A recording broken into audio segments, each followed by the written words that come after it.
धर्म, कर्म, विधि विधान और ज्योतिष की सटीक जानकारी पाने के लिए YouTube चैनल जीवन दर्पण को सब्सक्राइब करें और हाँ, अपडेट रहने के लिए बेल आइकन दबाना ना भूलें।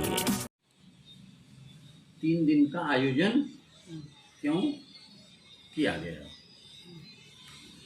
देखिए, एक ऐसे देवता हैं जो चारों युगों में उनकी उपलब्धि हुई है। उपलब्धि माने उपस्थिति, समझ रहे हैं? वो कौन से देवता है? वो हनुमान जी। चाहे सतयुग हो, चाहे द्वापर हो, चाहे त्रेता हो और चाहे कलयुग हो ना, इन चारों युगों में हनुमान जी की उपस्थिति किसी न किसी ढंग से हुई है। अब ये हनुमान जी के बाल्यावस्था की बात अगर आप करेंगे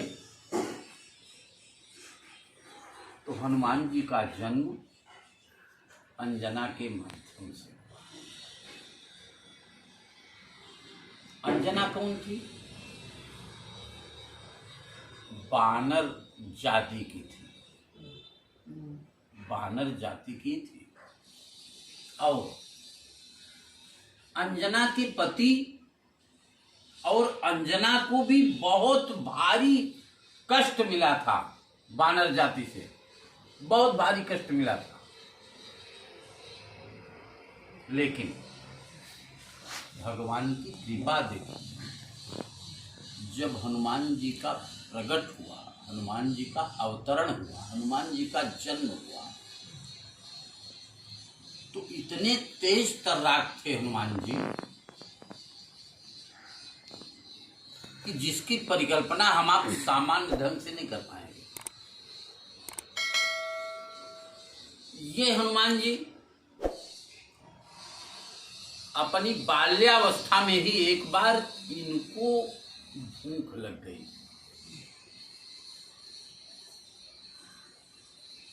और उगते हुए सूरज को उन्होंने देख लिया। उगते हुए सूरज को देखने के बाद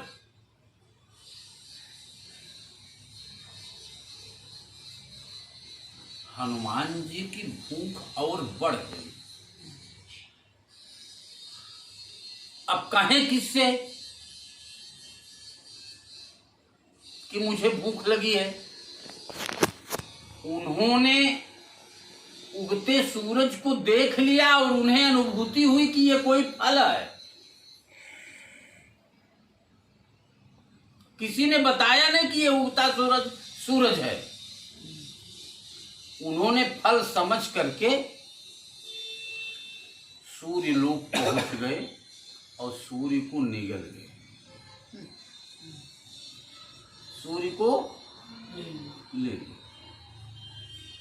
पूरे संसार में अंधकार छा गया।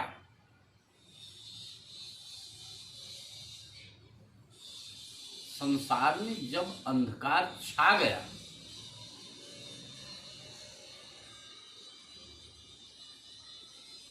तो सारे लोग आश्चर्य में पड़ गए कि हुआ क्या है, ऐसा क्यों किया। उसी दरमियान इंद्र भी वहां पर आए। इस हनुमान की धृष्टता को और हिम्मत को देख करके बहुत परेशान हुए। इंद्र ने अपना वज्र चला दिया। तो इंद्र के वज्र से हनुमान जी का ये ठोड़ी जो है ये गड़बड़ हो गया, समझ रहे? लेकिन इंद्र के कहने पर हनुमान जी ने सूर्य को फिर वापस नहीं किया बाहर, देवताओं की प्रार्थना से वापस कर दिया। फिर सूर्य जस के तस हुए। अब प्ले ग्रुप में पढ़ाई होने वाली थी। ये प्ले ग्रुप की पढ़ाई से पहले की बात है। तो माता पिता को चिंता हो गई कि बेटे को हम पढ़ाएंगे। बेटे को पढ़ाने के लिए विचार होने लगा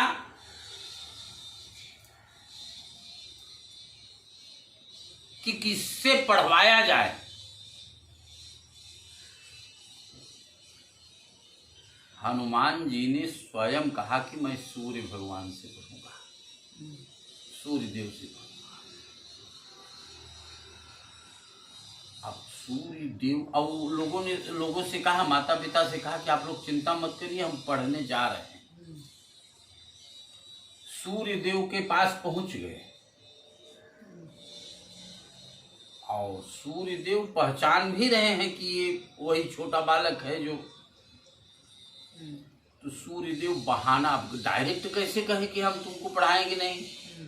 तो उन्होंने कहा देखो भैया, पढ़ना तो अच्छी बात है, पढ़ाना भी अच्छी बात है, लेकिन पढ़ने के लिए और पढ़ाने के लिए गुरु और शिष्य का आमने सामने मुख होना चाहिए। और हम स्थिर नहीं रहते, हम स्थिर नहीं रहते, हम स्थिर नहीं रहते। अब उस व्यवस्था को देख करके हम आपको कैसे शिक्षा दे सकते हैं? हम 24 घंटे निरंतर चलते फिरते रहते हैं, तो ये ठीक है नहीं, ये ठीक नहीं। लेकिन अगर ये सोचे हम कि चलते फिरते आपको शिक्षा दे देंगे, तो गुरु के सामने ही शिष्य का मुख होना चाहिए। इसलिए हम शिक्षा देने के लिए तैयार नहीं। कहा बस यही बात है ना, गुरु के सामने शिष्य का मुख होना चाहिए। तो उन्होंने कहा हाँ, ऐसा ही होना चाहिए। तो ये स्थिति हनुमान जी ने कहा कि आप सीधे चलिए, हम आपके सामने उल्टा चलेंगे। उल्टा चलेंगे? हाँ ऐसे। हाँ, हम पीछे चलेंगे, बैक गियर में चलेंगे। अब आप सीधे चलो, कोई दिक्कत नहीं, आपके सामने हमारा मुख हो जाना चाहिए, आपके सामने हमारा मुख हो जाना चाहिए। तो सूर्यदेव ने कहा गुरु के सामने जब शुरू से उल्टा चलना चालू करोगे तो क्या शिक्षा लोगे? कहा गुरु के सामने उल्टा चलेंगे तभी सीधा चलना बताया जाएगा। माने सूर्य नारायण को मौका नहीं दिया, सूर्य नारायण ने उनको शिक्षा देने के लिए स्वीकार कर लिया कि हम तुम्हें शिक्षा देंगे। उनका हटने नहीं दिया। और सूर्य नारायण चलते थे, वो उल्टे चलते थे, हर प्रकार की शिक्षा देते थे। समझ रहे हैं? और 9 प्रकार की ज्ञान थे सूर्य नारायण के पास में, और एक प्रकार का ज्ञान ऐसे व्यक्ति को दिया जाता है जिसकी शादी हुई रहती है, उसको दिया जाता है। समझ रहे हैं? अब सूर्य से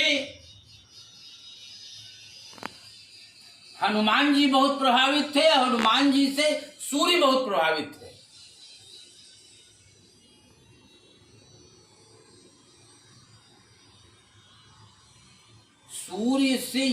सूर्य ने हनुमान जी से ये कहा कि हम आपको एक शिक्षा और देना चाहते हैं, लेकिन उसमें आपको विवाह करना होगा। हनुमान जी कहे कि हम तो आजीवन ब्रह्मचारी रखने का मन बनाए। कहा नहीं, आपका ब्रह्मचर्य भी चलता रहेगा, लेकिन जब तक आप विवाह नहीं करोगे तब तक हम आपको वो शिक्षा नहीं दे पाएंगे। तो सूर्य की बेटी एक थी, सूर्य की एक बेटी थी जो जन्म के बाद तुरंत वो साधना कर रही थी, और वो भी किसी ऋषि से वरदान पाई थी कि तुम आजीवन ब्रह्मचारी रहोगे और तुम्हारे साथ जो विवाह करेगा वो भी ब्रह्मचारी रहेगा। समझ रहे हैं? तो सूर्य देव ने प्रार्थना किया हनुमान जी से कि आप मेरी बेटी के साथ में विवाह कर लीजिए। तो हनुमान जी का विवाह भी हुआ था, जानते हैं कि नहीं आप लोग? दक्षिण में हनुमान जी की पत्नी सूर्य की बेटी के साथ में एक मंदिर बना हुआ है, वहीं पर इन दोनों की फोटो बनी हुई है। मंदिर है, समझ रहे हैं? जब उन्होंने विवाह किया, विवाह करने के बाद में फिर वो साधना में चले गई सूर्य की बेटी, और ये इधर चले गए। तो कहने का तात्पर्य हमारी ये कि ये हनुमान जी ऐसे हैं कि चारों युग परताप तुम्हारा, है प्रसिद्ध जगत उजियारा। कभी कभी महिलाओं में ये भ्रम भी उत्पन्न होता है कि हनुमान चालीसा का पाठ महिलाओं को करना चाहिए कि नहीं।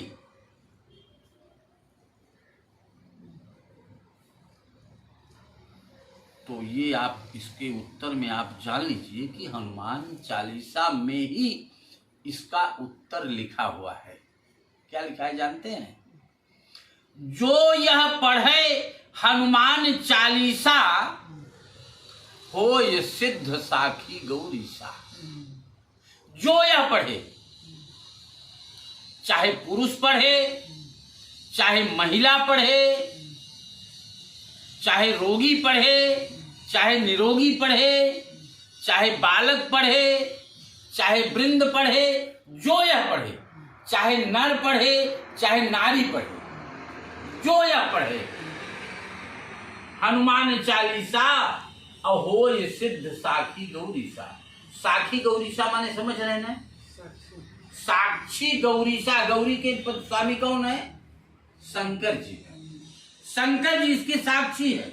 जो भी यह पढ़ेगा, आओ कितना पढ़े, उसके लिए भी ये बताया गया है कि यह शतबार पाठ कर जोई, और छूटे बंद महासुख होई। जो यह 100 बार पाठ करेगा, निश्चित वो किसी भी बंधन में होगा, मुक्ति प्राप्त करेगा। सब लोग बोलेंगे मनोजवम मारुततुल्य वेगम जितेन्द्रियं बुद्धिमतां वरिष्ठं वातात्मजं वानरयूथमुख्यं श्रीरामदूतं शरणं प्रपद्ये।